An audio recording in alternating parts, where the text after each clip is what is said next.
जय हिंद दोस्तों, स्वागत है एक बार फिर से आपके अपने YouTube चैनल स्टडी प्लेटफॉर्म में। दोस्तों, जैसा कि पिछले वीडियो में हम लोगों ने प्रैक्टिस सेट 3 और 4 को देखा था बिहार स्टेट पेपर 1 के लिए। आज की इस वीडियो में हम लोग दोस्तों सेट 5 को देखने वाले हैं। तो जिन लोगों ने अभी तक हमारे चैनल को सब्सक्राइब नहीं किया तो सब्सक्राइब कर ले, बेल आइकन को प्रेस कर ले ताकि नए वीडियो की नोटिफिकेशन आपको समय समय पर मिलती रहे। साथ ही साथ वीडियो पसंद आए दोस्तों, प्लीज़ इस वीडियो को ज़्यादा से ज़्यादा लाइक करें और अपने दोस्तों के साथ इसे शेयर करना ना भूलें। तो चलिए दोस्तों, आज के फर्स्ट क्वेश्चन के साथ इस डिस्कशन की शुरुआत करते हैं।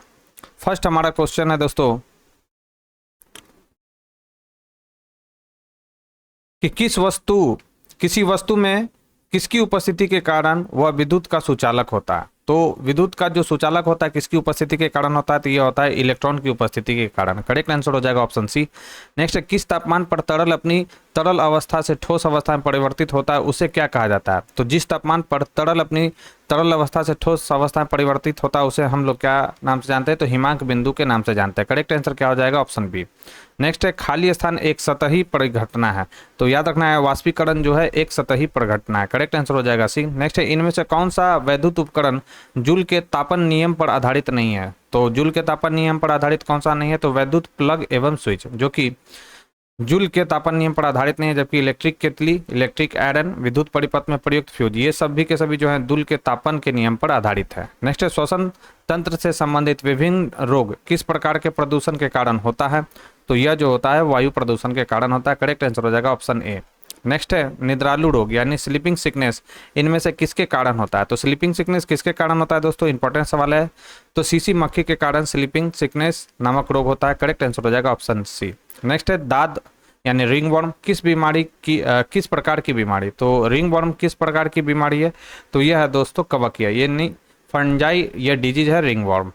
नेक्स्ट है, पृथ्वी और पर्यावरण के बीच तत्वों को परिचालन करने वाले प्राकृतिक चक्र को क्या कहा जाता है। तो प्राकृतिक चक्र को हम लोग जैव भू रासायनिक चक्र के नाम से जानते हैं। करेक्ट आंसर हो जाएगा ऑप्शन सी। नेक्स्ट, निम्नलिखित में से किसकी उच्च स्तर में उपस्थिति से मधुमेह यानी डायबिटीज होता है। तो डायबिटीज किसके उच्च स्तर में उपस्थिति के कारण होता है, तो यह होता है दोस्तों ग्लूकोज की उपस्थिति के कारण। नेक्स्ट, जमीन के ऊपर एक बिंदु पर किसी वस्तु की गुरुत्वीय स्थितिज ऊर्जा को खाली स्थान में किए गए कार्य के रूप में परिभाषित किया जाता है। तो आपसे पूछ रहा है गुरुत्वीय स्थितिज ऊर्जा को किस कार्य के रूप में परिभाषित किया गया है। तो याद रखना है कि इसे गुरुत्वाकर्षण के विपरीत जमीन से उस बिंदु पर उठाने में किए गए कार्य के रूप में क्या किया गया दोस्तों, परिभाषित किया गया। नेक्स्ट क्वेश्चन है हमारा कि मोहन का वजन 40 किलोग्राम है तथा वह 10 सेकेंड में 50 सीढ़ियां चढ़ जाता है। यदि प्रत्येक सीढ़ी की ऊंचाई 15 सेंटीमीटर है तो मोहन की शक्ति क्या है। तो शक्ति आपसे पूछ रहा है कि शक्ति क्या होगा इसका, ठीक है। तो पावर बराबर क्या होता है, पावर बराबर होता है वर्क डन बाई टाइम, ठीक है। यानी कार्य पर यूनिट जो समय लगता है कार्य करने में उसे हम लोग किस नाम से जानते हैं, शक्ति यानी पावर के नाम से जानते हैं। तो इसका करेक्ट आंसर अगर हम देखें तो इसका करेक्ट आंसर क्या हो जाएगा, ऑप्शन सी 300 वाट। नेक्स्ट है, गतिशील वस्तु की गति ऊर्जा किस पर निर्भर करती है।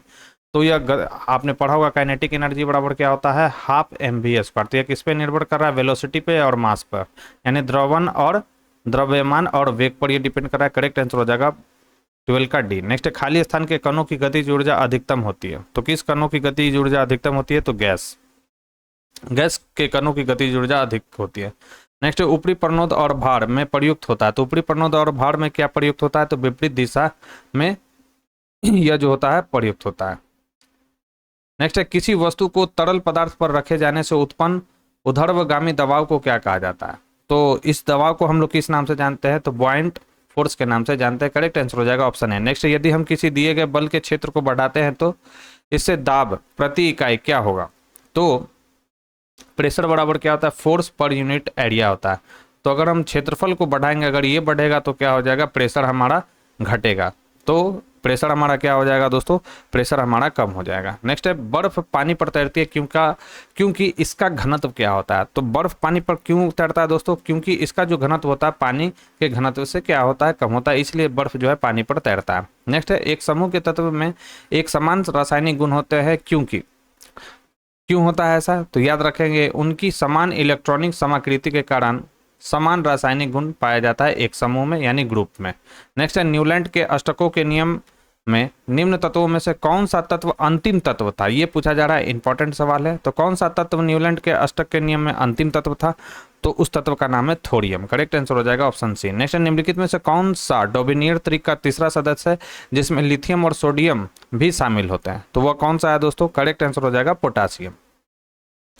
गोलाकार दर्पण की वक्रता का केंद्र क्या होता है, तो गोलाकार दर्पण की वक्रता का केंद्र क्या होता है, तो इसका वक्रता का केंद्र होता है, यह उस खोखले गोले का केंद्र होता है जिसका गोलाकार दर्पण एक भाग होता है। करेक्ट आंसर की बात करें तो ऑप्शन इसका ए करेक्ट आंसर होगा। नेक्स्ट है, आभासी और सीधी छवि के लिए दर्पण का आवर्धन होना चाहिए, तो दर्पण का जो आवर्धन है धनात्मक होना चाहिए, यानी पॉजिटिव होना चाहिए। नेक्स्ट है, वह लेंस जो बीच में पतला और परिधि के पास मोटा होता है क्या कहलाता है, तो बीच में पतला और परिधि के पास मोटा होता है वैसे लेंस को हम लोग अवतल लेंस के नाम से जानते हैं, यानी कनकेव लेंस के नाम से इसे हम लोग जानते हैं। नेक्स्ट है, दूरदृष्टि दोष से पीड़ित व्यक्ति के नेत्र में किसी वस्तु का प्रतिबिंब कहाँ पर बनता है, ये भी इंपॉर्टेंट सवाल है। तो प्रतिबिंब कहाँ पर बनता है दूरदृष्टि दोष में, तो यह रेटिना के पीछे बनता है। करेक्ट आंसर हो जाएगा ऑप्शन सी। नेक्स्ट है, गोलीय दर्पण की परावर्तक सतह का केंद्र बिंदु क्या कहलाता है, तो गोलीय दर्पण की परावर्तक सतह का जो केंद्र बिंदु है यह क्या कहलाता है, तो ध्रुव कहलाता है, यानी पोल कहलाता है। नेक्स्ट है, गति का दूसरा नियम संबंधित है, तो गति का जो दूसरा नियम है वह किससे संबंधित है दोस्तों, तो यह संबंधित है संवेग से। ठीक है, करेक्ट आंसर हो जाएगा ऑप्शन डी। नेक्स्ट है, निम्नलिखित में से कौन सा प्रकृति में कभी अकेले नहीं होता, तो प्रकृति में कभी अकेले नहीं रहने वाला कौन सा है, तो बल। प्रकृति में कभी जो है अकेले नहीं होता है। करेक्ट आंसर क्या होता है करेक्ट आंसर इसका क्या हो जाएगा, ऑप्शन बी, यानी फोर्स। संवेग क्या होता है, तो m इंटू वी होता है संवेग, यानी मास इंटू वेलोसिटी क्या कहलाता है, संवेग कहलाता है। तो द्रव्यमान गुना वेग क्या कहलाएगा, संवेग कहलाएगा। नेक्स्ट, ग्रहों की गति के नियम का प्रतिपादन किसने किया था, जोहान्स केपलर के द्वारा ग्रहों के गति के नियम का प्रतिपादन किया गया था। लट्टू को घुमाना किसका एक उदाहरण है, तो लट्टू को जो घुमाना है वह केंद्राभिमुख यानी सेंट्रीफ्यूटल फोर्स का क्या है दोस्तों, यह उदाहरण है। नेक्स्ट है, 150 kg द्रव्यमान की एक वस्तु 5 सेकंड में 6 मीटर पर सेकंड से 16 मीटर पर सेकंड की वेग से त्वरित होती है, त्वरण क्या है, आपसे पूछ रहा है कि इसका त्वरण क्या होगा। ठीक है, तो इसका जो त्वरण होगा दोस्तों 31 नंबर का अगर हम बात करें तो इसका त्वरण हो जाएगा 2 मीटर पर सेकंड स्क्वायर। नेक्स्ट है, जब एक पर्यवेक्षक के सापेक्ष समय के साथ वस्तु की स्थिति लगातार बदलती जा रही है तो क्या होगा ऐसी स्थिति में, तो ऐसी स्थिति में कहा जाता है कि वह गतिशील है। पूरा इसका जो डिटेल है दोस्तों टेलीग्राम पर इसका दिया हुआ है प्रत्येक आंसर का, आप टेलीग्राम से हमारे जुड़ जाइए और मैं वहां पर पीडीएफ जो है दोस्तों इसका प्रोवाइड करा दूंगा, पूरा डिटेल वहां से आप इसका देख सकते हैं। नेक्स्ट, यदि एक कार अपनी प्रारंभिक स्थिति से 20 सेकंड में 144 किलोमीटर प्रति घंटा की गति एक समान रूप से त्वरित होती है तो वह कितनी दूरी तय करेगा, आपसे पूछ रहा है कि वह कितनी दूरी तय करेगा। करेक्ट आंसर हो जाएगा 400 मीटर की वो दूरी तय करेगा। नेक्स्ट है, शब्द रडार किससे व्युत्पन्न हुआ है, तो रडार जो है व्युत्पन्न किससे हुआ है, रेडियो डिटेक्शन एंड रेंजिंग। ये याद रखना, ये रडार का क्या होता है, रडार का ये फुल फॉर्म है क्या, radio detection and ranging. Next है, चमगादड़ उनके मार्ग में आने वाले वस्तुओं से टकरा कर वापस आने वाली खाली स्थान के द्वारा मार्ग की बाधाओं का पता लगाता है, तो कैसे ये लगाता है दोस्तों, तो यह लगाता है अल्ट्रासोनिक तरंगों के द्वारा मार्ग की बाधाओं का पता लगाता है। नेक्स्ट है, ध्वनि तरंगे खाली तरंगे होती है, तो ध्वनि जो तरंगे होती है वो कैसी तरंगे होती है, याद रखना। ध्वनि जो तरंगे होती है वो यांत्रिक तरंगे होती है, याद रखना। और प्रकाश कैसी तरंगे हैं दोस्तों, तो प्रकाश जो है लाइट जो है अनुप्रस्थ तरंगे, याद रखेंगे। नेक्स्ट है, और यांत्रिक तरंगे ध्वनि तरंगे से बारे में याद रखना है, ये कैसी तरंगे हैं, तो अनुदैर्घ्य ये तरंगे हैं ध्वनि तरंग, जबकि प्रकाश कैसा है, अनुप्रस्थ तरंग। खाली स्थान की आवृत्ति मनुष्य के लिए श्रव्य नहीं है, तो कौन सी जो आवृत्ति मनुष्य के लिए श्रव्य नहीं है, तो 22,000 हर्ट्ज जो है वह मनुष्य के लिए श्रव्य ध्वनि नहीं है। नेक्स्ट है, वे अम्ल जिसमें हाइड्रोजन के साथ ऑक्सीजन के अतिरिक्त अन्य अधात्विक तत्व होते कहलाते हैं, तो वैसे तत्वों को क्या कहा जाता है, तो वैसे तत्वों को कहा जाता है हाइड्राडिट्स या अनॉक्सी अम्ल कहा जाता है। करेक्ट आंसर हो जाएगा ऑप्शन सी। नेक्स्ट है, निम्नलिखित में से कौन सा कथन क्षार के संबंध में सही नहीं है, आपसे पूछा जा रहा है बेस के संबंध में कौन सा कथन जो है सही नहीं है, तो स्वाद में खट्टे होते ये गलत है दोस्तों, ये संक्षारक होते बिल्कुल सही है, स्वाद में कसैले होते बिल्कुल सही है, स्पर्श में साबुन जैसे होते बिल्कुल सही है। स्वाद में खट्टे नहीं होते, स्वाद में खट्टे कौन होते हैं, अम्ल होते हैं। नेक्स्ट है, NaCl एक लवण है जो बनता है, तो NaCl लवण जो है कैसे बनता है, तो यह बनता है तीव्र अम्ल और तीव्र क्षार से प्रतिक्रिया के फलस्वरूप क्या बनता है, NaCl बनता है। नेक्स्ट है, पानी में एक अम्ल या क्षार का विलय करने को किस नाम से जाना जाता है, तो इसे हम लोग किस नाम से जानते हैं, तो इसे जानते हैं हम लोग ऊष्माक्षेपी अभिक्रिया के नाम से। नेक्स्ट है निम्नलिखित में से कौन सा यौगिक डबल बॉन्ड है? तो डबल बॉन्ड कौन सा है इसमें? तो प्रोपीन। प्रोपीन जो होता है डबल बॉन्ड है, जबकि प्रोपाइन, प्रोपेनॉल और प्रोपेन ये क्या है? सिंगल बॉन्ड है। करेक्ट आंसर 42 का क्या हो जाएगा? 42 का सी हो जाएगा। नेक्स्ट है संतृप्त हाइड्रोकार्बन में क्या होता है? आपसे सैचुरेटेड पूछा जा रहा है, हाइड्रोकार्बन में क्या होता है? तो संतृप्त हाइड्रोकार्बन में होता है कार्बन परमाणु के बीच एकल बंध होता है, और असंतृप्त में क्या होता है? डबल बॉन्ड और सिंगल बॉन्ड दोनों होता है। नेक्स्ट है जब खाली स्थान की अधिक मात्रा का सेवन किया जाता है तो यह चयापचयी प्रक्रिया को धीमा कर देता है और केंद्रीय तंत्रिका तंत्र को अवनति करता है। करेक्ट आंसर की बात करें तो इसका करेक्ट आंसर हो जाएगा एथेनॉल। जब एथेनॉल की अधिक मात्रा का सेवन किया जाता है तो यह क्या करता है दोस्तों? चयापचय प्रक्रिया को धीमा कर देता है और केंद्रीय तंत्रिका की अवनति कर देता है। नेक्स्ट है ग्लिसरॉल का रासायनिक सूत्र क्या है? इंपॉर्टेंट सवाल है। तो ग्लिसरॉल का जो रासायनिक सूत्र है क्या है दोस्तों? C3H8O3। C3H8O3 यह ग्लिसरॉल का क्या है दोस्तों? रासायनिक सूत्र है। नेक्स्ट है धातुओं के ऑक्साइड जैसी अशुद्धता युक्त धातुओं के शुद्धिकरण के लिए कौन सी प्रक्रिया प्रयुक्त की जाती है? तो कौन सी प्रक्रिया प्रयुक्त की जाती है? तो पोलिंग की प्रक्रिया प्रयुक्त की जाती है। नेक्स्ट है रिक्त स्थानों में सबसे उपयुक्त विकल्प भरें। यदि एक पेड़ का समजीनी यानी जीनोटाइप TTR है, TT capital R small r है, तो समलक्षणी यानी फेनोटाइप क्या होगा? ये आपसे पूछा रहा है। तो इसका फेनोटाइप क्या होगा? तो ये हो जाएगा बौना और गोल। नेक्स्ट है मटर के पौधे में पाया जाने वाला गुण निम्नलिखित में से कौन सा नहीं है? तो कौन सा गुण मटर के पौधे में नहीं पाया जाता है? तो झुर्रीदार जो बीज है वो मटर के पौधे में नहीं पाया जाता है। नेक्स्ट है प्रजातियों की व्यक्तिगत संख्या को बनाए रखने और उनके विलोपन को रोकने के लिए निम्नलिखित में से कौन सा आवश्यक है? तो कौन सा आवश्यक है? तो प्रजनन आवश्यक है दोस्तों, याद रखना है। नेक्स्ट है आद्य वायुमंडल कम हो रहा है क्योंकि? तो आद्य वायुमंडल कम हो रहा था क्योंकि? ऐसा क्यों हो रहा था? तो ऐसा हो रहा था हाइड्रोजन परमाणु सक्रिय थे और अधिक संख्या में थे, ऐसा इसलिए हो रहा था। नेक्स्ट है 1250 वाट के एक इलेक्ट्रिक आयरन को प्रतिदिन 3 आवर तक प्रयोग किया जाता है। एक दिन में उस इलेक्ट्रिक आयरन द्वारा प्रयुक्त ऊर्जा की मात्रा, मतलब आपसे पूछा जा रहा है कितना यूनिट बिजली खपत होगा। ठीक है, तो याद रखना है 3.75 यूनिट जो है बिजली खपत होगा। ठीक है, कैसे निकालते हैं? तो 1250 इंटू 300 और क्या करेंगे? 1000 से इसको डिवाइड दे देंगे तो क्या निकल जाएगा? आपका यूनिट निकल जाएगा। नेक्स्ट है 300 वाट के एक इलेक्ट्रिक पंखे को प्रतिदिन 8 घंटे तक उपयोग किया जाता है। एक दिन में उस पंखे द्वारा प्रयुक्त ऊर्जा की मात्रा कितनी है? तो एक दिन में उस पंखे द्वारा प्रयुक्त यूनिट कितना लगेगा? टोटल यूनिट कितना खर्चा होगा? तो आप यहाँ से भी निकाल सकते हैं 300 डिवाइड बाई 8, ये कितना हो जाएगा हमारा? डिवाइडेड बाई 1000, ये हो जाएगा हमारा 2400 और ये हो गया 1000। तो एक 2 शून्य से 2 शून्य कैंसिल हो गया, 2.4 यूनिट होगा टोटल ऊर्जा का खपत। तो 52 का अगर हम बात करें तो 52 का राइट आंसर क्या हो जाएगा? 52 का राइट आंसर हो जाएगा ऑप्शन बी। नेक्स्ट है कि एक चालक में प्रभावित विद्युत धारा और विभवांतर के बीच क्या संबंध होता है? तो ओम्स लॉ कहता है क्या? V = IR। तो विद्युत धारा और विभवांतर के बीच में क्या संबंध होता है? तो यह क्या होता है? V/I इक्वल टू क्या होता है? यह एक नियतांक होता है। करेक्ट आंसर की बात करें तो करेक्ट आंसर क्या हो जाएगा? ऑप्शन सी इसका करेक्ट आंसर हो जाएगा, क्योंकि ये R क्या हो जाता है? रेजिस्टेंस, और रेजिस्टेंस क्या है? स्थिरांक है यानी नियतांक है। नेक्स्ट है वोल्टेज को स्थिर रखते हुए यदि अधिक लैंपों को एक श्रेणी परिपथ यानी सीरीज सर्किट में जोड़ा जाता है तो परिपथ में कुल धारा क्या होगा? आपसे पूछा जा रहा है परिपथ में कुल धारा क्या हो जाएगा? तो घट जाएगा। नेक्स्ट है यांत्रिक ऊर्जा को विद्युत ऊर्जा में रूपांतरित करने के लिए कौन से उपकरण का उपयोग किया जाता है? तो यांत्रिक ऊर्जा को विद्युत ऊर्जा में बदलना है तो डायनेमो का हम लोग उपयोग करते हैं। नेक्स्ट है ट्रांसफार्मर को रूपांतरित किया जाता है। तो ट्रांसफार्मर को खाली स्थान के रूप में रूपांतरित किया जाता है, ये आपसे सवाल पूछ रहा है। तो धारा एवं वोल्टेज दोनों के रूप में इसको रूपांतरित किया जाता है। नेक्स्ट है उत्तरी गोलार्ध में स्थित एक तरल समतल प्लेट संग्राहक यानी कलेक्टर आमतौर पर खाली स्थान दिशा के सामने एक निश्चित स्थिति में झुका हुआ होता है।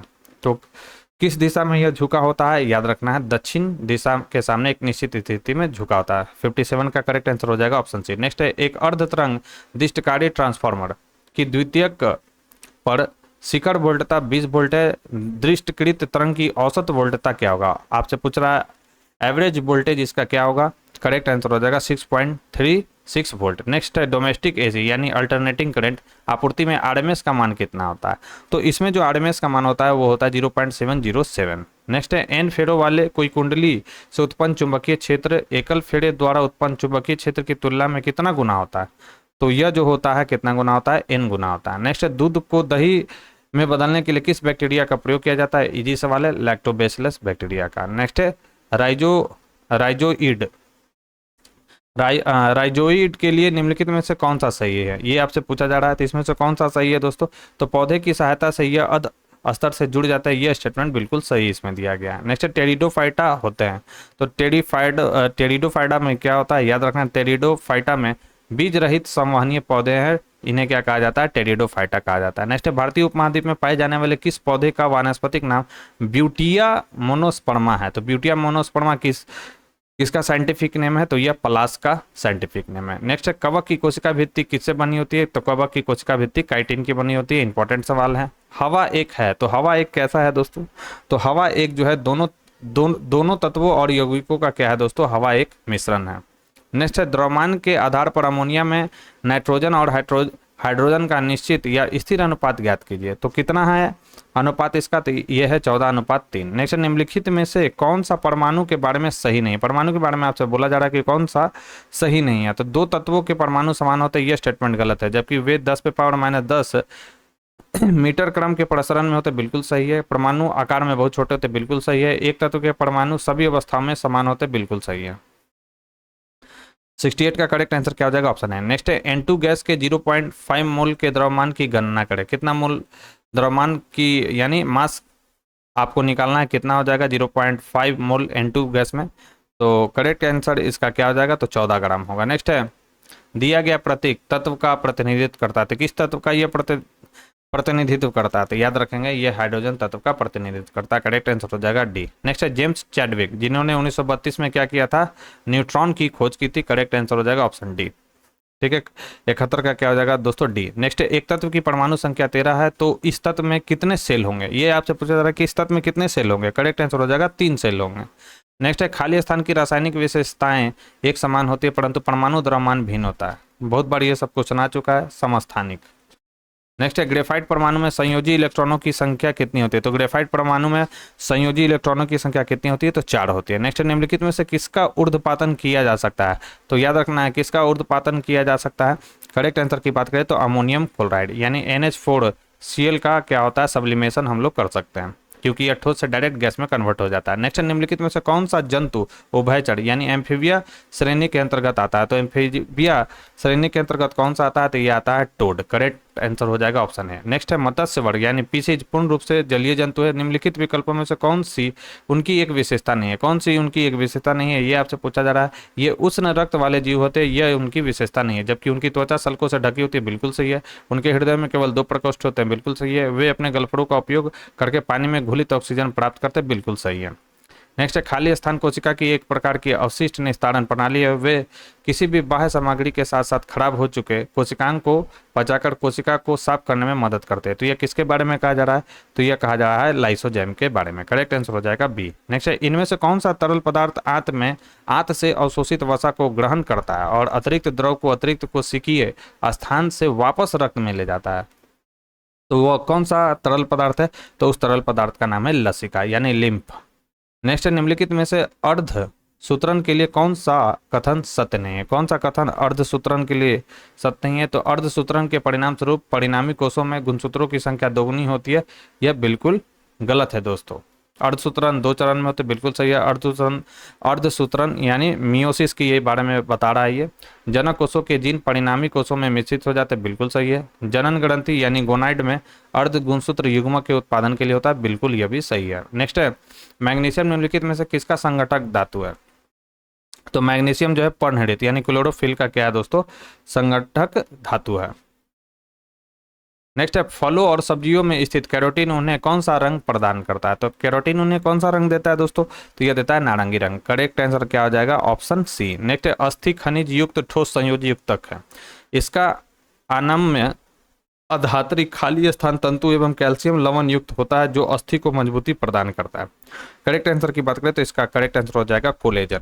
नेक्स्ट है खाली स्थान की रचना लंबे रेशेदार प्रोटीन जैसे तंतु से होती है जो मांसपेशियों के सिकुड़ने या फैलने में एक दूसरे पर सरकती है। करेक्ट आंसर की अगर हम बात करें तो इसका करेक्ट आंसर हो जाएगा सार्कोमियर्स।